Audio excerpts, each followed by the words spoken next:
Rajendra Nagar police station పరిధిలోని హైదర్గూడలో భారీ అగ్ని ప్రమాదం జరిగింది. సమృద్ధి ఎస్ఆర్ యూని గ్యాస్ బంక్లో ఎయిర్ పైప్కు వెల్డింగ్ చేస్తుండగా పైప్ లీక్ అయింది. దీంతో ఒక్కసారిగా మంటలు చెలరేగాయి. ప్రమాదంలో మాధవ్, గోపి అనే ఇద్దరు కార్మికులు, వారిద్దరికి తీవ్రంగా గాయాలయ్యాయి. వీరిని హాస్పిటల్కు తరలించారు.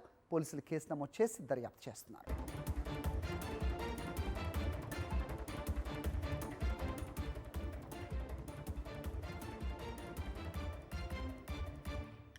రాజేంద్ర నగర్లో జరిగిన ప్రమాదం తాలూకు దృశ్యాలు కనిపిస్తున్నాయి స్క్రీన్ మీద.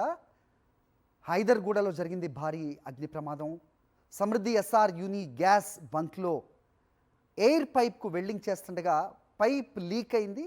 దాంట్లో గ్యాస్ లీక్ అయింది. దాంతో ఒక్కసారిగా మంటలు చెలరేగినట్టుగా చూస్తున్నాం.